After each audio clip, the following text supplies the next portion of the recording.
Hey, welcome back to another episode of Detection at Scale. Today, I'm here with Drew Gatchell. What's up, Drew? Hey Jack, thanks for having me. How are you doing today? Pretty good. Yourself? Yeah, I'm good. We were just riffing about traveling back to the East Coast. We're both based out of DC right now, and yeah, it's winter, so leaves are falling. There's snow on the ground. It's a little bit different from California, what I'm used to. Yeah, it's the weather has been wild this year so far. So it was nice to have a little bit of snow today. Well, great. It's really exciting to have you on. You have quite an interesting background. So you started out in the military, and then you worked in the private sector, and you're still there right now. Obviously, at a startup, which is really exciting. And AppOmni has been doing really well from what I'm seeing, and really excited to talk to you about that. So the first thing I want to sort of pick your brain on that we were just chatting about is, you started off in the military and then you went into the private sector. And with that, I'm always curious, like, what were your big takeaways on making that transition? Because, I think a lot of what happens in military gets translated into cyber. So I was curious if you had any interesting lessons learned that we could talk about first. On the military, things are very, I don't want to say slow moving, right? I think the public sector, private sector goes much faster in organizational change, pivoting, right? At least, in terms of strategic terms. So, things that you need in the private sector, you could make a quick argument, or, in the government and military side, it's, things are the way they are. Turning the ship wheel goes much slower there. So for me, that was my biggest takeaway, making the transition, on the cybersecurity side of things. There are a lot of parallels for sure. I think organizational way teams operate very similar. The paradigms that you learn in the military translate pretty well to the private sector, at least on the cybersecurity front of things. Just the makeup of how teams operate. Obviously, red teaming historically came from kind of the military background. So, having those translate over wasn't surprising to me, right? But it, at least on the cybersecurity front, it was kind of exciting to see that those things translated pretty well. When you say red teaming, can you talk more about that? I mean, do you mean in terms of offense versus defense, or do you mean in terms of testing our own defenses? Testing our own defenses, really, right? I mean, you talk about, there were books written years and years and years ago, right, of, leveraging SEAL teams and whatnot to red team, our own defenses, right? Just to see that same logic, that same concept applied in the private sector of using offensive engineers to, test our defenses and learn, and, essentially purple team has translated really well. Yeah, that's a good segue into talking about cyber. So, going from military into cyber in the private sector, what frameworks are you really thinking about right now when it comes to detection engineering? What do you subscribe to? I'm a big fan of Palantir years ago came out with this learning and detection strategy framework. Really, really big fan of that, right? Started with that hypothesis and just riffing on that, right? Riffing on that in terms of concept before you even start writing a rule, right? Or writing detection logic, right? Having that written down on paper and really going down the detection as code path of, a proper engineering team concept for detection engineering. Whereas, I think when I started out in this field, detection engineering was kind of very ad hoc and kind of shoot by the hip, right? And I think detection as code and detection engineering in the last few years has really taken off as a concept and properly treating it as an engineering function. So for me, operationalizing detection engineering in that way is my big thing these days. Yeah, ADS is really interesting. And I like that it takes a very holistic approach. For sure. It's it's definitely, it has its gaps and whatnot, right? But it's, for me, it was a really strong starting point. And I think organizations could take that and riff off of it and apply it to their own internal systems. What do you mean there's gaps? What have you augmented it with? We've augmented it with doing basically attack graphs. And Kelly Shortridge came up with their security decision trees. That's the name I'm looking for. Basically, the concept of taking an attack graph and applying, either detection concepts or blue team operations or mitigations to the attack graph, and thinking like an attacker and figure out how they would riff. As an attacker, if I was aware of this detection and I wanted to avoid it, what would be my next path, right? And just building up this tree of decisions and then applying that into identifying what detection capabilities you should exist or what are the mitigations from a defensive posture that you would apply. Yeah, graphs are pretty interesting when it comes to detection and response and forensics as well, right? Just trying to understand the kill chain and the sequence, and then working backwards into, okay, what detection capabilities do we build on top of that? Yeah, most definitely, right? I mean, they always say like, attackers think of graphs. I don't think that's necessarily true always, but, I think defensively, there's a lot of opportunities there from looking at it from a graph perspective.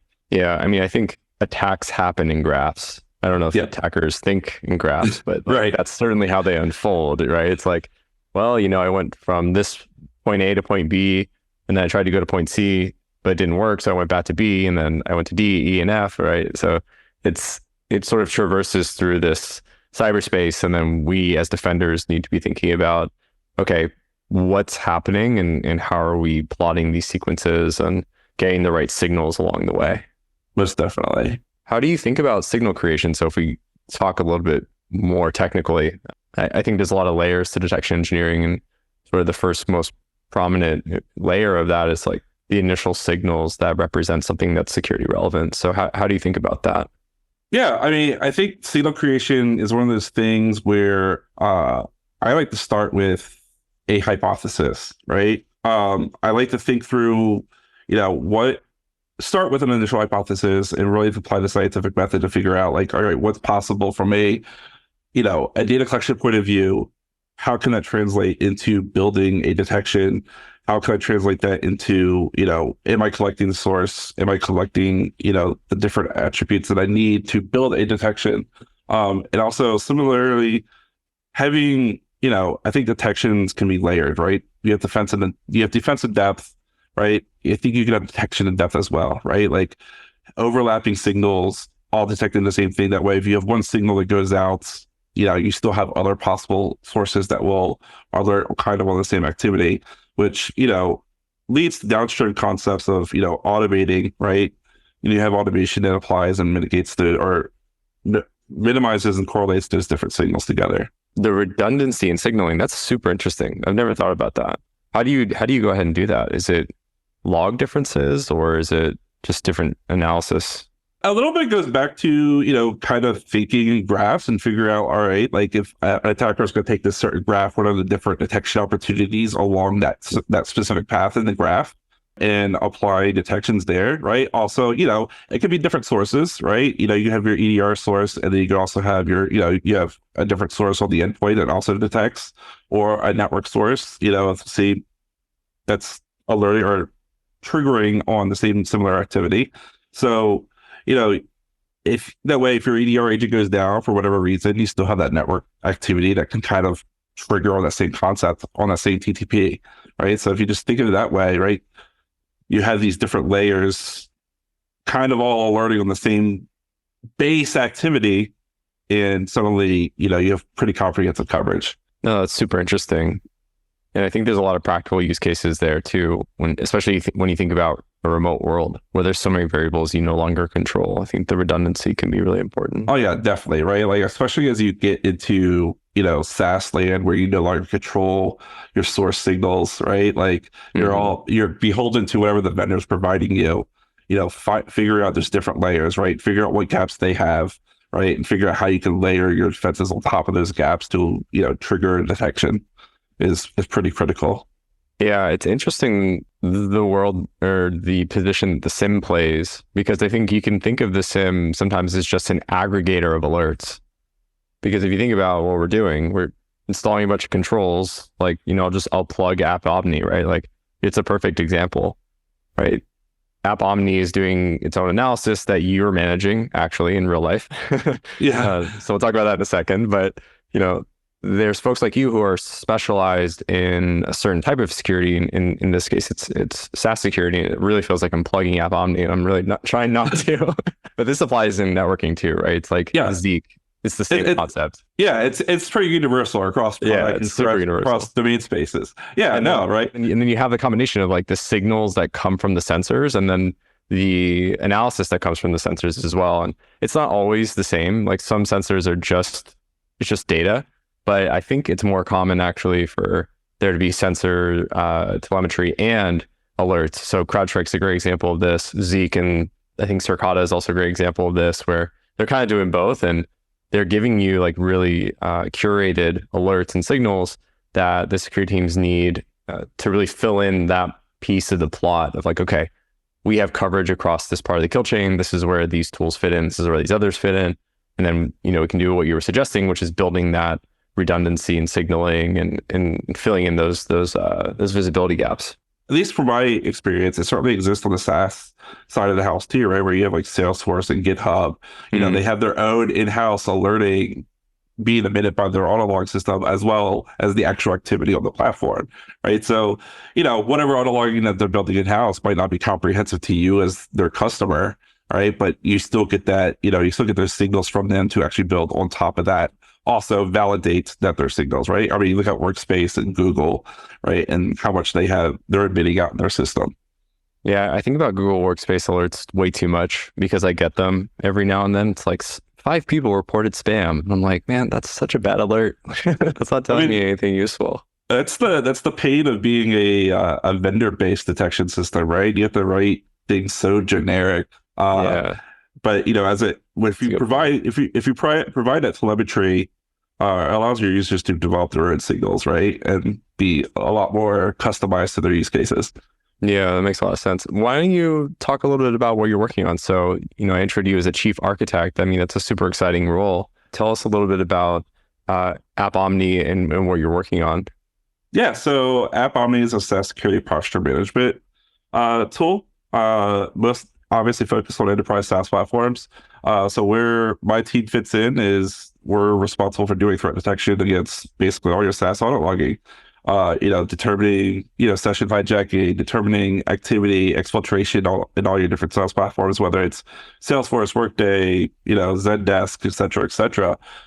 So for us, where we sit is looking exclusively at that telemetry, right? Trying to reason around SaaS auto logging, SaaS detections, right? And which is for me, I think a brave new world in terms of, detection overall. Across the enterprise, because I think most enterprise security teams or most security teams in general, are focused on, I would say historically on endpoint and network, right, and breaching into SaaS world, especially over the last couple of years since coronavirus kind of forced a lot of people to go remote, and being exposed to all these challenges around SaaS threat detection, right? SaaS is a whole, it's application level logging. Which is a whole different beast from endpoint and network for sure, right? And you have different latencies, right? And you have different requirements and expectations that are coming from the SaaS vendor, right? As a user of their platforms, you're not really in control of what's being emitted, right? Like you can't go in and deploy something into their environment to emit more metrics like you can with an endpoint. So it's a different beast. It's a challenge, and for us, that's where we're sitting. That's for me. It's how can we empower given those constraints, security teams to do threat detection in SaaS. That's super interesting. I never thought about those challenges in that way. I mean, is there a huge difference in latency across the board? I never thought about that before. I mean, yeah, most definitely, right? I mean, if you look at Salesforce, there's a subset of Salesforce auto logs that are what they consider real time, which was within a couple of minutes of which the event occurred. But there's a larger subset of those same audit logs, or a different set of audit logs coming from their platform, that are delayed by hours. Same concept exists in M365. You look at M365's documentation, at least with the management API, there could be hours to days worth of latency. Same with Workspace. Their public documentation articulates, hours to days of latency on their audit logs too, which is a whole different problem area when you try to do real-time detection, right? Like you try to lower that dwell time, but if your audit log sources are days behind, that's not great as a defender. So, it's a varied beast. You also have challenges with, extracting those audit logs because of API limits on these different platforms, right? Like if you're in Okta, your API can only make so many requests in a 60-second period. And if your volume of event activity in Okta exceeds that, like you're consistently behind. just dealing with API limits. So there's a lot, there's a lot of different challenges that don't necessarily exist on the network and endpoint side. That last one resonates on the network side, especially in cloud, because if you're using some type of streaming platform, so let's say you're collecting like network data into Kinesis. This is some stuff I did at like prior jobs. If that gets really, really high scale, then yeah, you have a latency problem. So I think that scale challenge certainly exists in the cloud. It's really, really interesting. When you're doing analysis, are these techniques predominantly real-time, or are you using a combination of real-time, batch, machine learning? Like, tell us a little bit about how you think about it and how others should think about it too. Yeah, I mean, we think real time. It's mostly a byproduct of wanting to minimize, like there's already so much artificially induced latency coming from the SaaS vendor. And so for us, we wanted to minimize that latency as much as we possibly could once we receive the event data or the telemetry.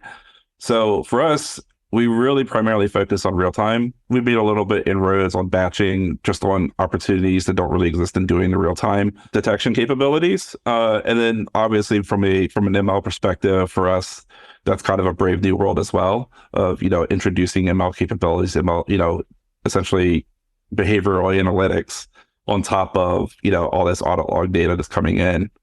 So yeah, that's where we mostly sit right now.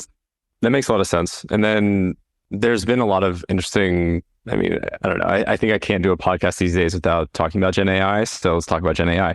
All right. Gen AI doesn't, I mean, I don't think it would really help with things like anomaly detection, but I think it would be really helpful for what we were talking about before, like generating graphs and looking at a lot of other interesting patterns in data. So like, tell me a little bit of how you've been thinking about applying Gen AI when it comes to detection and what's been working and what's been not really working that well with it. We tend to normalize all audit logs into a standard schema so that we can build detection on that instead of, trying to write detection rules against, 30 million different schemas that exist for all these different SaaS platforms.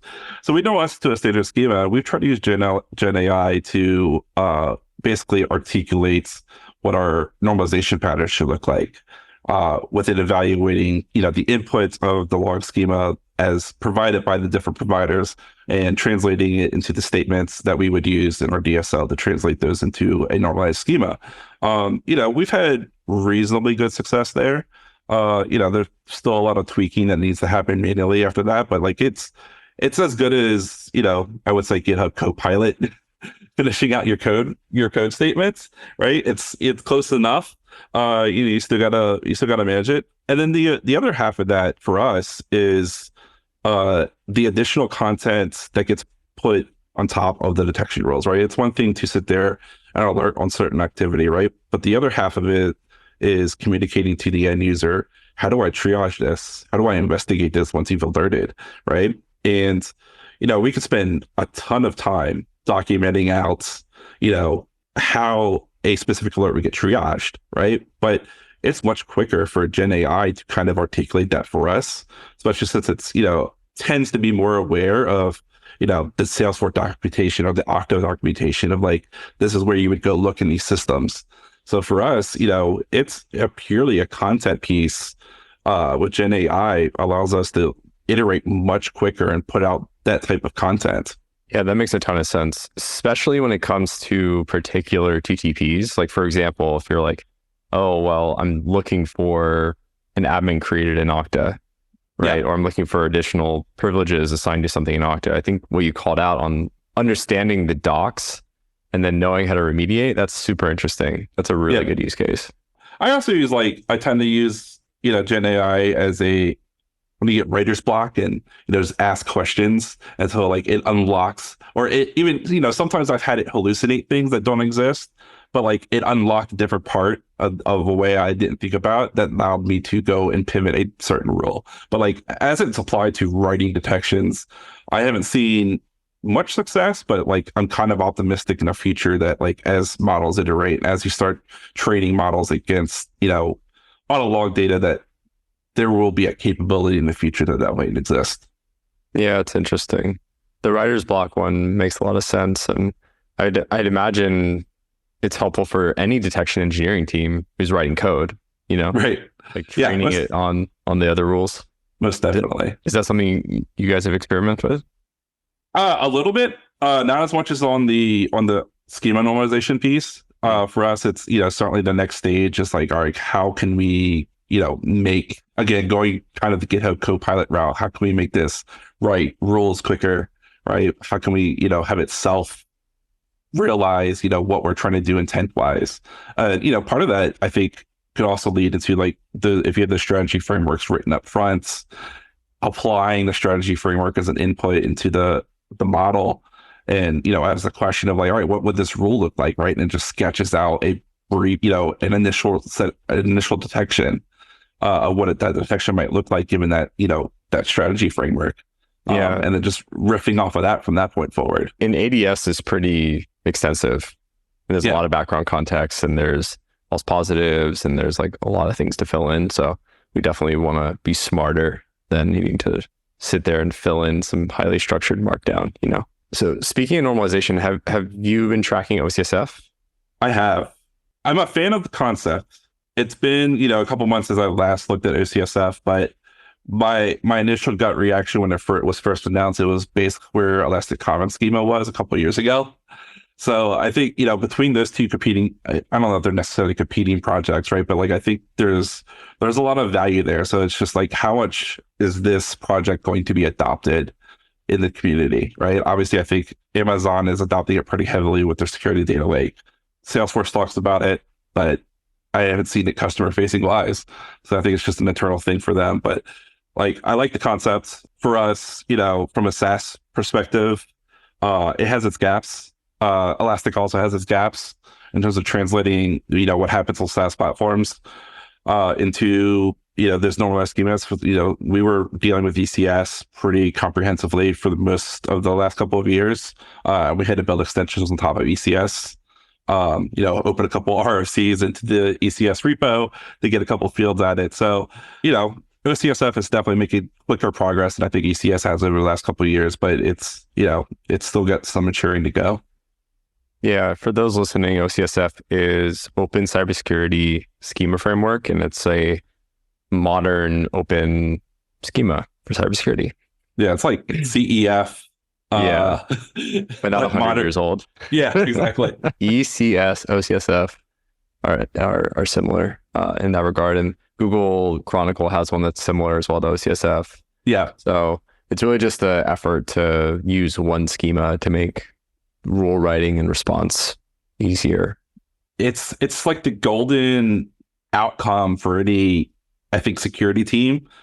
I just don't think vendors are typically aligned to that, right? Everybody has their own form of trying to lock in on some way, and schema is one of those ways that makes it hard to translate or switch. So I would like to see it take off, but we'll see.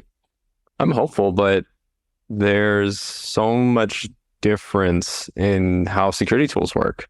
Yes. So it feels really difficult to say, oh, we're going to use the same schema for network telemetry as we are with CloudTrail, right? An application level log. It's just worlds of difference. Yeah, that was our experience. Like I said, that was our experience with Elastic Comment Schema when we tried to use it initially, is, just applying data that exists in SaaS auto logging into that schema initially was a rough challenge, right? And like I said, OCSF is kind of in that same place today still. So, it certainly has its good use cases today, but it's got to go a lot further.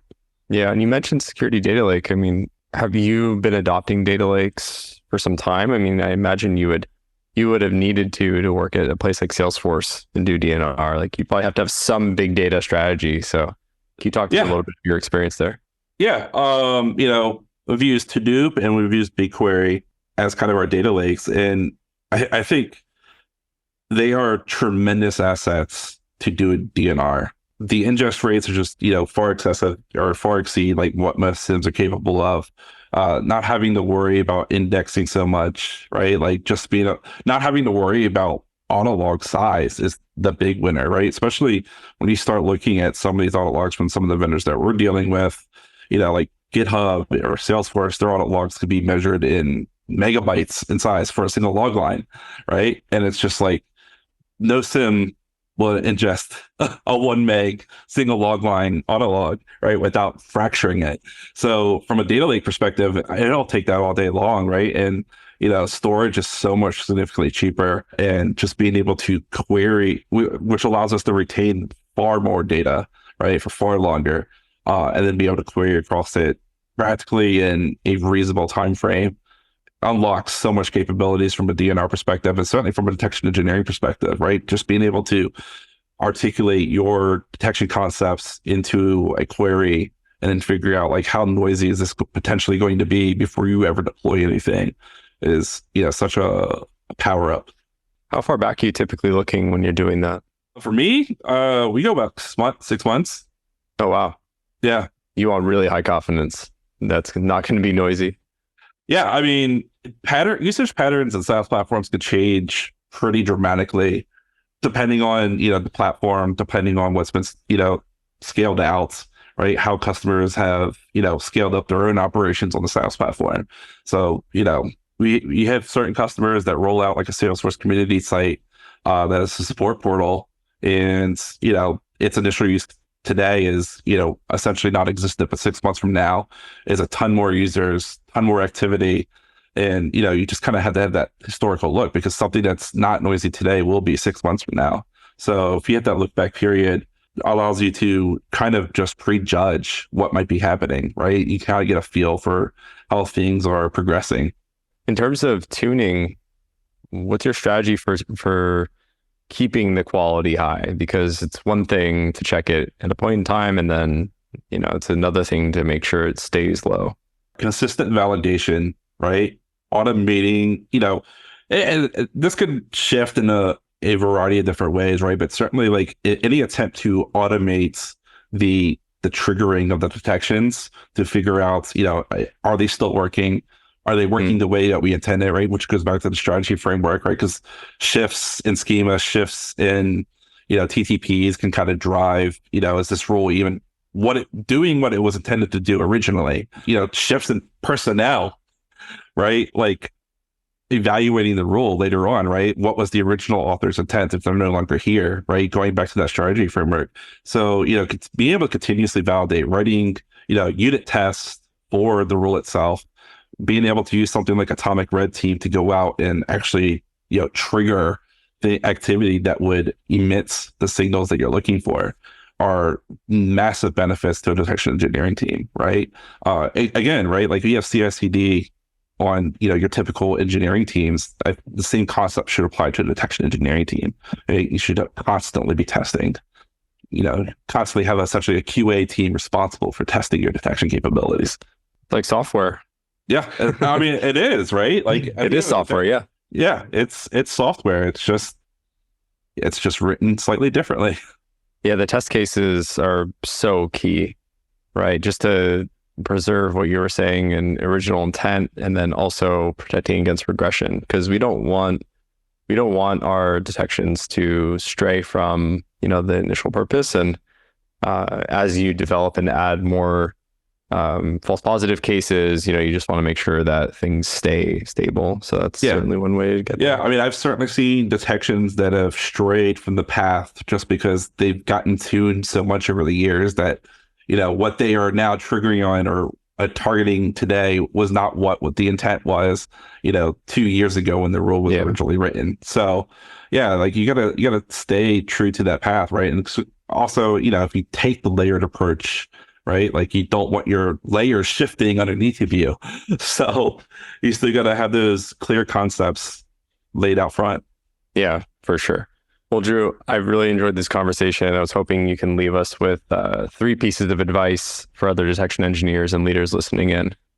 Yeah, I think the first one is have a plan and make it measurable.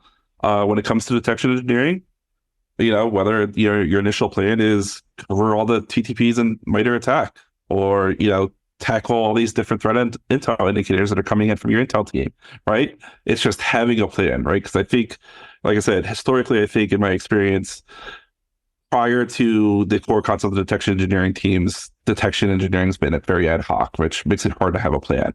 The next one is, again, going back to detections can be layered, right? Detection at depth is a thing. Strive for it. You'll minimize your impacts to your coverage, especially if you make coverage your plan.